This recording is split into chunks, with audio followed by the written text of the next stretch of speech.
Hey, Bob, do you mind? I really am busy. You know how hard I work. This is really messy. You're throwing your socks all over the place. Do you mind picking them up next time and throwing them in the laundry? Sure, I'll do better next time. Okay, great. Thanks.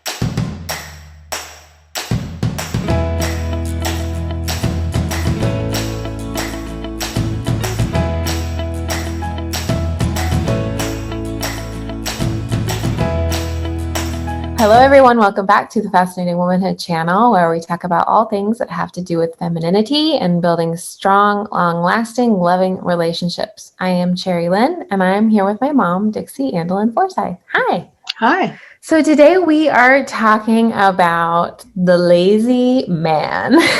We get so many women asking us about their boyfriends concerned with being lazy. And I will say, when we're talking about lazy, we're emphasis a little bit more on messy, just a little bit of lazy, like the traditional term. Yeah, but we also put a question mark because you may misunderstand him. He may not. Yeah. Something else, so when we're talking about lazy, I think of so many things when I think of lazy. So can we just go through what we are talking about in this video in regards to men when we're talking about laziness? You know, because there's so many people in the world, there's different ways of looking at it. Just some women who are, tidy housekeepers, very particular. I know you are, I am. A place for everything and everything in its place. That's the way I like it. When our husbands don't do things the same way, we can look at it as lazy. Like in the video clip, that's a real story. It happened to Bob and I, except it didn't happen in the living room. It was the bedroom. He was a basketball player in high school, and you can see the wrist action. Yeah, he did. He'd roll his socks up, and I thought, but he did not see it the way I did. And he's not a lazy man. I mean, you know him. He's got a doctorate. He works really hard. So it's not like I could just put that label on him. He isn't fastidious in housekeeping stuff. And a lot of men aren't. To clarify, was he, when this really did happen to you when you guys were first married, did he try to shoot the socks at the laundry basket and he missed? And they were were the socks kind of surrounding the laundry basket? Is that what happened? Actually, no, they were in various places in the room. Oh. Just like in the video, except we did it all in the living room, but it was just like he said he pretended he was a basket. And I thought, I said, well, what were you thinking about, me? He says, I didn't think about it. He didn't think of me picking it up. He just was imaginarily hitting the basket. And I had nursing babies. I thought, well, this is so rude. So to you, that was not only rude, it was lazy. You kind of felt like, why is he being so lazy? Yeah. Okay. So laziness is really in the eye of the beholder in a way. Yes. And also understanding the person. If this is somebody you married, if you're certainly, even if you're living with them, you should know them quite well. I knew that Bob is not a lazy man. He works very hard. I mean, he's very good at his profession. He keeps up. He's not lazy. He's more messy. Yeah. How can you men be so sloppy and dirty? You're nothing but a bunch of mess cats. Yeah. But so was his mother. So I knew, When we're talking about laziness in this video, we're referring to, you've already talked about cleaning. We're kind of referring to cleaning a little bit. That's part of it. But what else are we talking about with laziness? For some women, if he, say, loses his job and he doesn't seem to go out there and get right at it immediately. And we live in a time right now where a lot of people have lost their jobs. The COVID thing has really hit a lot of people and certainly has stressed even more. Even those who didn't lose their jobs, it's huge stress all around the world. He may have low self-esteem. He may be underconfident. He may be hiding out. But this is somebody that you know, that you should know the real him. If you married a guy who's fundamentally lazy, and there are some, because of whatever reason, low self-esteem or just no motivation, that's a different matter. If you married somebody who's like that. I mean, in the case of Bob, he was never lazy, but he doesn't really care if everything's perfect in the house. He never has. I mean, you grew up in our house. It's, if you go in the bedroom, his side of the bed, his dresser top is always really cluttery. And even though that's hard for me to see, I gave up years ago trying to get him to keep it clean, because it just doesn't happen. And it is not worth our relationship. It doesn't work. It just absolutely doesn't work. And I realize he lives there too. He has a right to be comfortable in his own home. So you can't expect me to live in a museum. A man's home is his castle, and this is my castle. So it's a balance. It's a balance of me having my need to clean everything and his need to be able to be comfortable and relax and put his feet up when he gets home. Yeah, that makes sense. It sounds like we're talking about men that are kind of, our expectations of them are different than what they see and what they expect of themselves, or maybe what they're raised with. You mentioned a little bit about that. I think another one too that this video is for women that expect their men to be really good multitaskers, and they might not naturally be good multitaskers. They usually aren't. Usually are not. We get a lot of questions in our group from women saying, we recently had one that just really was hard for me to read. This woman was really upset with her husband because when she came home, he was tending to their children and the house was a mess. And she just is so tired coming home from work because they have a role reversal. And she felt like she should give up on her marriage over this one. I mean, I'm sure there were other things, but it just was so hard to read that, because a million questions come to mind when you read things like that. Well, is how good of a father is he? Is he giving the children quality care, but he's just, neglecting the house chores a little bit? And we can get into all this, but I think that I just wanted to kind of bring up like what this video is for. Who's it for? It's for women like that maybe just kind of are feeling like they're doing everything and their guy isn't, whether it's cleaning, whether it's income, whether it's a job, whatever it is, they feel like they're doing a lot. And women do a lot. But we kind of wanted to talk through, since we've both been through this, how to kind of conquer it in a way and how to overcome it, because this is not a lost hope thing. Does that make sense? No, absolutely not. And a lot of it goes back to fundamental fascinating womanhood principles, which is understanding men, which is the whole middle part of my book, and accepting someone at face value. Balancing that out with a woman's natural, what's put in every woman, whether you have a child or not, to mother and raise people. Like we have to raise our children, but we're not supposed to raise our men. This solution to this topic that we're talking about has no quick answer. The answer is actually a lot of studying and understanding. Well, and we're not talking about just one thing, like what to do when a man loses his job and then he doesn't go out and immediately hit the streets again. We're combining it with the guy who's like Bob, who doesn't notice. They'll say, yeah, the house looks fine. And I come home and I think, what about this, this, and this? Because it's a lot more serious with a man who gives up on himself or loses motivation. That's different than a man who's just trying to be comfortable. Maybe was raised in kind of a cluttery house and doesn't notice it, doesn't care if things are out of place. The one is a lot more serious and harder to deal with, because like on the more serious one, the man that loses his job and doesn't get back out there. I know a man who was an entrepreneur and he was in business. He lost this business and it absolutely demoralized him. He felt like a failure. And about that time, his wife had a career and she started to really do well. And she did not like that he lost his motivation. And because she was bringing in good money, he didn't have the motivation to get out there and do it. And it hurt his self-esteem.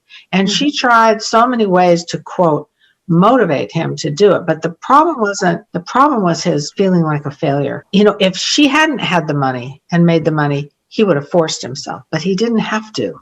So the problem for them was her understanding him and knowing how to best help him, which is more along the lines of her continual belief in him, personal belief in him, and understanding and knowing what happened and believing in his past, present, and future. And so that's different than the messy men, which, by the way, that involved me changing. Bob still doesn't notice if the pillows aren't straight, or he doesn't notice. And he never will. And he's not going to. And which would, except like sometimes our dining room, instead of putting his coat in the closet, he'll hang it on a dining room chair. I'm sure you've seen that. Yep. Sometimes I'll do that. And so I'll leave it there for a while. Sometimes I come and there'll be like 3 coats on 3 chairs. Yeah. Just think, the closet is a few yards over. You have a whole closet devoted to coats. And it's right there. I just kind of smile and put them away. And I think this is a service I can do for him. He serves me all the time. He works real hard and does so many things for me. I'll just do this service for him. I think it's important to note too, the reason why the laziness and the messiness is kind of overlapping in this video, and we're talking about kind of the lighter side and like the heavier side, is because sometimes they're confused with one another.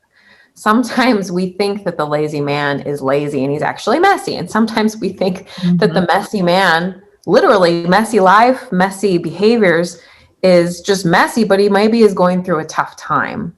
So, and I've been through that, and I can share that part later. But I do think it's important to note, though, because I think we get a lot of questions when we start talking about these subjects about addiction. That is not what this is about. If you have a guy that is lazy, but he is experiencing laziness as a kind of symptom with his addictions, that is a completely different subject, and we're not really talking about that today. I think we should talk about that with Dad. We could get on a video and do that, but I just do think it's important if you're watching this and you're saying, oh, my guy's addicted to games. I hear that all the time. He plays games when he comes home from work, or he plays games after school. Like maybe some of the college students are going through that. And I feel like he doesn't even pay as much attention to me as he pays to playing games. And I think that's a different kind of thing that we're talking about. Yeah, that can be another addiction as well. And I'm so glad that that our early marriage, there was no video games. Bob never got into them. So, well, I think in your early marriage, not to get too far off into a tangent, I remember when I was little, you would kind of get a little frustrated with him watching sports on TV. And it was a kind of a similar feeling of like, oh, I don't want to watch that. And he's watching it, not that he was addicted to it, but I think, it's a similar feeling of what's he doing? He's just sitting there doing this. And games last for hours. They're not like a movie. Sometimes they're like 4 hours, of course, some films are 4 hours long now, but it was. But I could see a woman thinking that that's lazy. I could see a woman going, I've been working hard all day, and then you come home from work and I want to spend time with you, and you're watching sports, and that's late. Like I could see a woman interpreting that. Okay, yeah. So if you want him to spend time with you, he's going to not want to spend time with you if you get after him. Ricky, are you going to help me clean up this place, or aren't you? No, this is my home and I want to be comfortable in it. He's going to even more. So that's the do's and don'ts. So we're going to get into a list today of the do's and don'ts with the lazy/messy man that you might be having at home. So, and maybe he's not. Maybe you just misunderstand him. So maybe he's not. Exactly. This is all about understanding men, accepting men. And by the way, this goes double ways. If you are a messier person than your husband, think about it that way too. Like I know my husband, he is incredibly, incredibly clean. Now he's not tidy, but he's clean. So when he tries to get me to clean to his standards, not only do I not realize that I'm doing those things, I would understand it. So I think, I can sympathize with a man that maybe feels that their wife is trying to do that because it goes both ways. It does. Nobody wants to be a project. Yeah. Nobody wants someone trying to train them. You have more of a chance of changing if you're loved and accepted. And it's weird how human psychology is, but that's the way it is. The more you're accepted for who you are, the more you want to be better yourself. First, we're going to start with the don'ts. Okay. Get those over with. Nag doesn't work. All of these don'ts, they don't work anyway, so why not just give up? Don't nag, doesn't work. Don't argue. Well, Ricky and I had an argument about his being so messy, so I divided the apartment in two. This is my side, that's Ricky's side. I wondered what happened over there. What's the matter with it? It looks okay to me. Okay. Well, sure, there's nothing wrong. Just looks lived in. No one ever wins, so that doesn't work. Mother him. I just had a discussion with someone today about that. She said, when do men want to be mothered? I said, in my experience, only when they're sick and they need you to kind of bring them chicken soup and stuff. They usually don't, especially real masculine men, don't want to be raised or mothered too much. Don't belittle him, put him down. Use sarcasm. Sarcasm is real common in our culture, and it's too bad because everybody knows what it means. It's disguised anger. Oh, all right, Your Majesty. I bow to Ricardo the First, King of the Slobs. It's not that much of a disguise because it's totally see-through. You can see through it and you know what it is. Don't do guilt trips. Like Bob's mother used to say when he would call her, she'd say, spend the first 10 minutes kind of putting him down for not calling him often enough, which made him not want to call her as often the next time. And saying, your friend Rick calls his mother all the time. She calls every week and you don't. So that doesn't work. Oh, hinting. We already know hinting is not hinting. It's completely see-through, just like sarcasm. You might as well say, I'm hinting now. Didn't you do a hint in your video? Oh, yeah, I did. A basket? There's a basket there. Hint, You really did do that, right? I did. I thought, I'll take the laundry basket and I'll put it in the bedroom. It was in the bathroom. I'll put it in the bedroom so that he can make a basket with this. He did. And he didn't get it. Didn't work. Hints don't work. Complaining. That's another kind of hint. It's called also, complaining is also kind of hinting. It's just that it's a little more specific. Don't brag about what you've done. In other words, compare like, I have done this. I do this. I work really hard. I do this, and I do everything and you do nothing. That doesn't work. And don't compete with him, which is also like, well, I did this much work last time and you only did this much work. It's the 50-50 score. You guys kind of did that in your video at the beginning. You kind of like playfully kind of said, well, I work really hard. Well, I work really hard too. Well, it didn't really get you anywhere, did it? Because there's no referee. It's a complete waste of energy because it doesn't work. Why do we keep trying to do things and hope that they'll work? I think Einstein said that was the definition of insanity. To do something over and over, think you're going to get a different result. We're telling you, okay, don't do these things. They don't work. And the last one was, don't expect the exact same outcome from him that you have from yourself, for yourself. I think that one's a really big one. And it's very difficult to do, especially with the parents, the couples that have kids. You expect your husband to babysit the same way, to give childcare the same way, to cook the same way that you would if you're not there.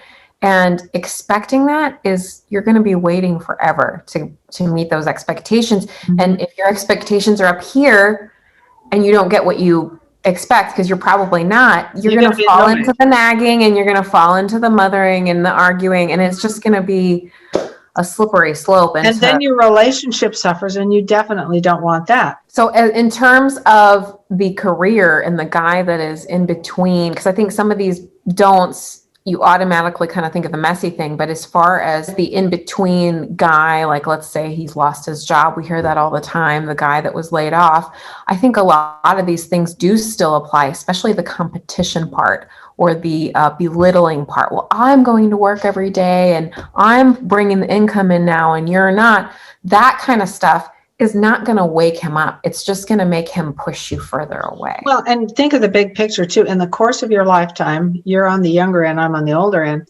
Things are not even ever. And they're not meant to be. Like now, Bob is still working full time. He's still going out there even when it's snowing.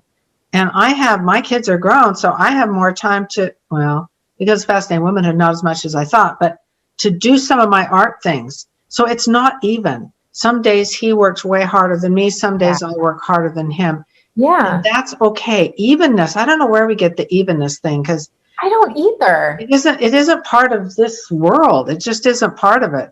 I'm guilty of doing it too. I think it's something you don't realize. It's something almost instinctual in a lot of women. We don't really realize we have this nature to mother and to, I don't know why, but we just do. And it's inborn in us because we have to raise the people of this earth. And because we do, whether you have a child or not, your instinct is going to be to raise people. You know, I do have to say, I have been through the layoff. Before we had kids, we experienced a layoff with him, and I was actually making the income, and he was so devastated that I mean, he's a very, very hard worker, but I saw him for the first time not being a hard worker. And it was hard for me because I thought, well, why is he just sitting all day? And I think he was trying to get a job, but you know, he was kind of playing in a way at home a little bit. I was just kind of worried, but thank goodness I had Fascinating Womanhood. I called you and I asked you for advice, and you told me, you just said, cook for him and do the best that you can to make home a pleasant place. I did all of those things and it ended up working out great. And well, you know him much better now than you did then. And so, think about, what is he like? Is he a lazy person?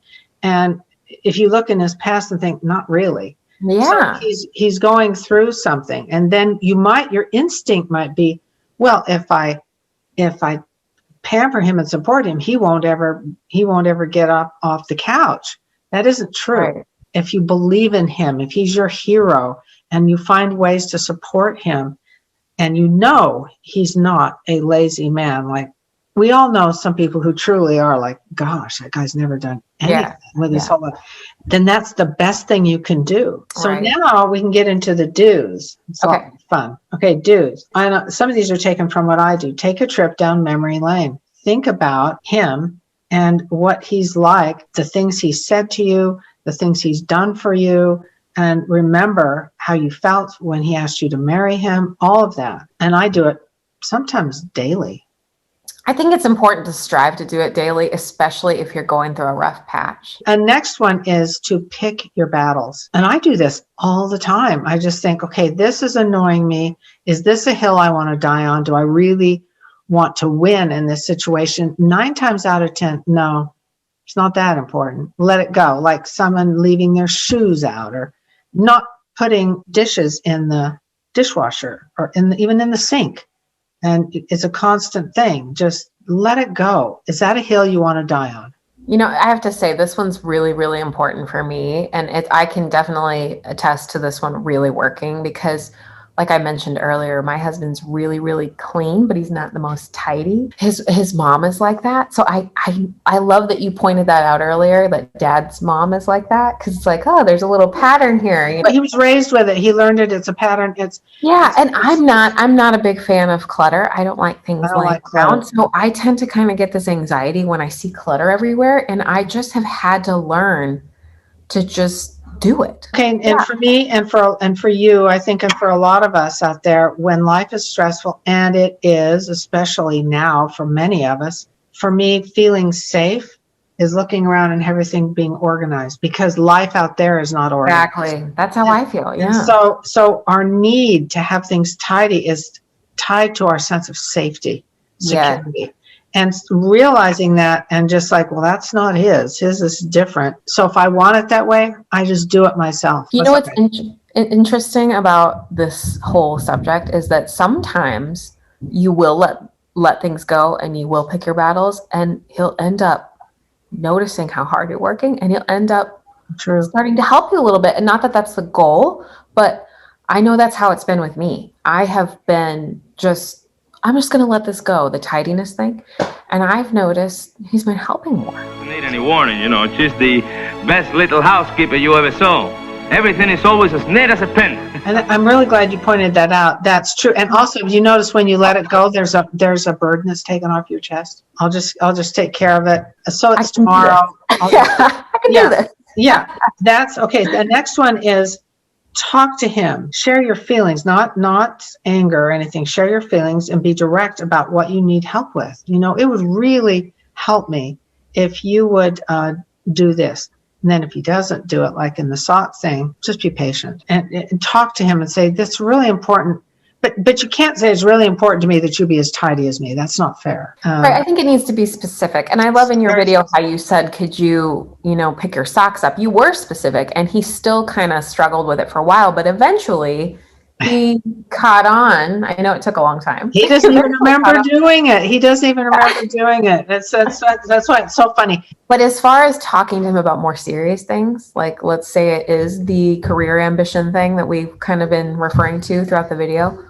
If it is about that, I think it's really important to think through what exactly is it that you need from him. Are you worried about him? Don't talk to him about what you're scared of and make him feel like you don't trust him, because that could also backfire on you. You don't mean to say that, but those things are very important to men to feel like they're your hero. And if you're saying you're not taking care of me, then it's even more anxiety. What would your advice be though to talk to him when it is kind of serious? What should you say? The most important thing there is to find out from him what are his goals, his dreams, his plan, and support him in it.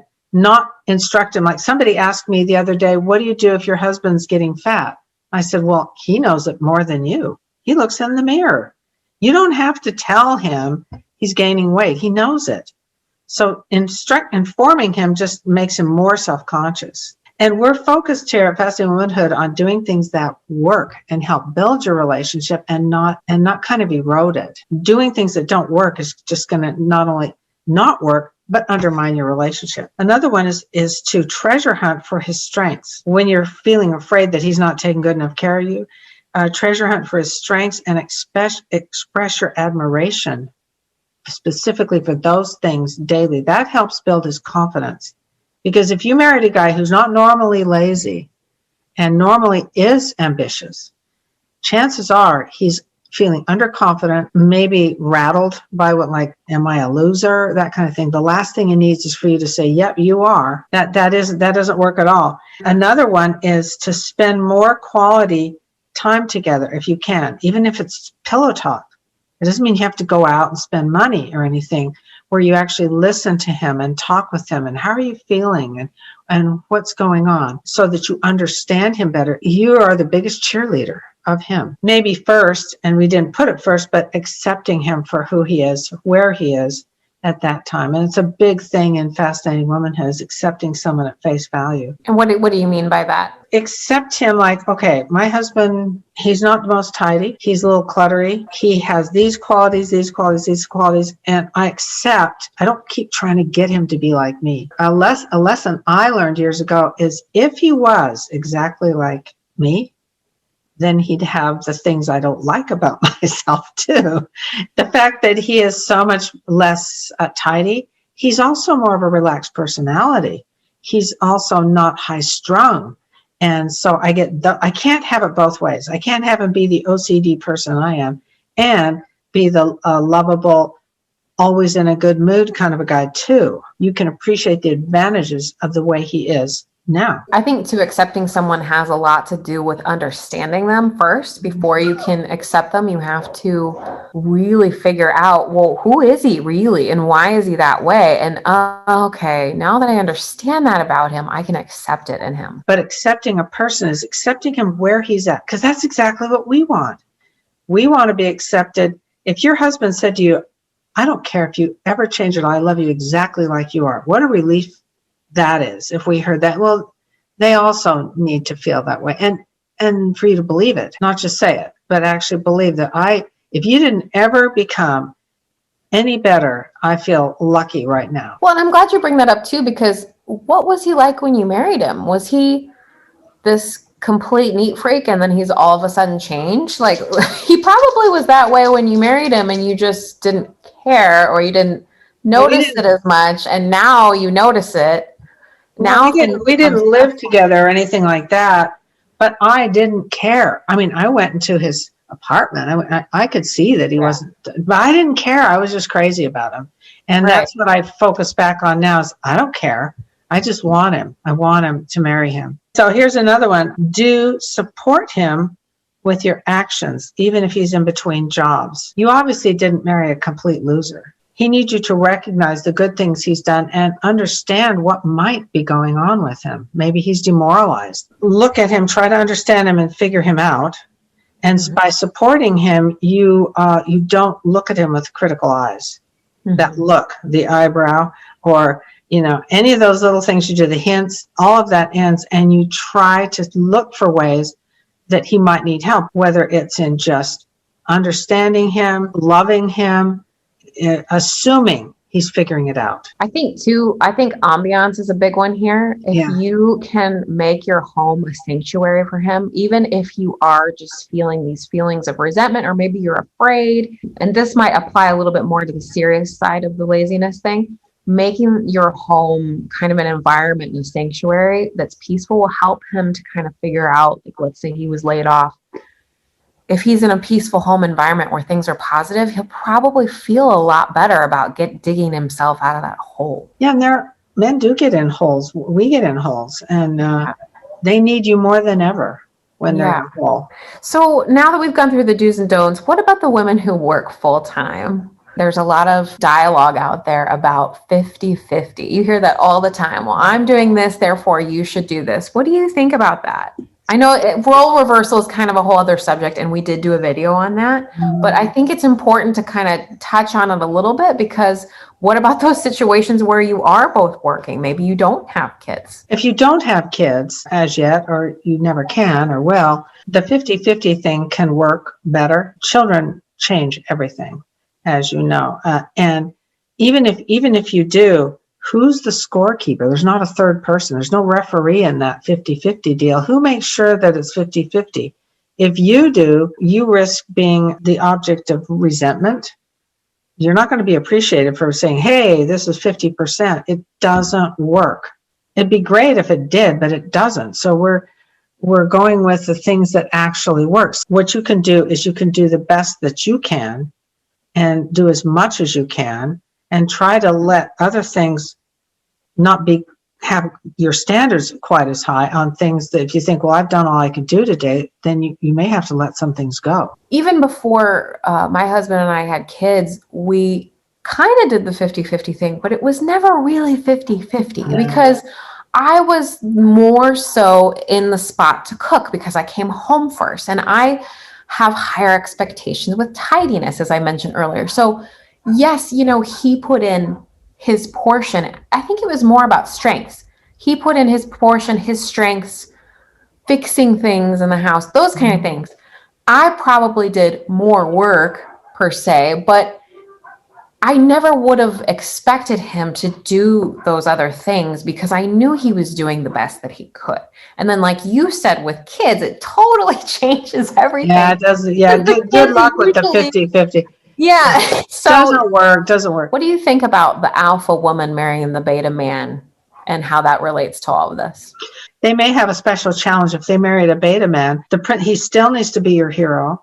He still needs to be validated. He still needs to feel competent. None of those things. A beta man doesn't mean he doesn't need to feel competent or that he's not ambitious.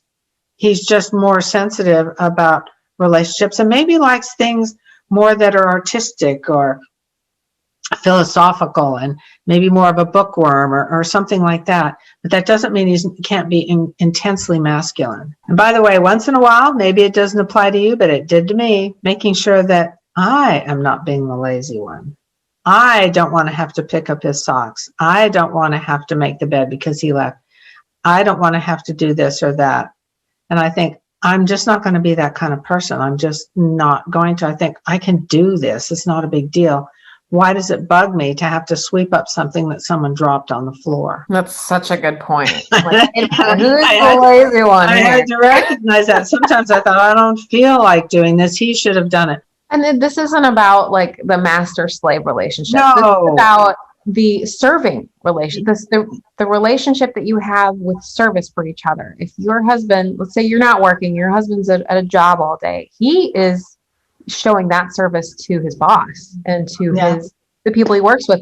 Well, maybe remind yourself of that when you're cleaning a huge pile of dishes or something, or doing his laundry and saying, well, he's doing this for other people, I'm doing this for him. The master slave thing is never what Fascinating Womanhood was about. Because master slave does not produce romantic relationships. It never has, and it never will. I agree. Well, this has been a really, really fun conversation and interesting. Thank you so much for sharing all of your valuable, amazing advice. And thank you for watching. If you like our videos, please don't forget to like, comment, and share. I'm attaching all of the links to all of the places you can find us on social media, as well as links to all of Dixie's books and workbooks. We also have a brand new book that you'll have to definitely check out that I'll attach to this video at the bottom. It's called The Love Journal. And we're here every week, so don't forget to check back with us next time. We'll see you then. Bye-bye. Bye.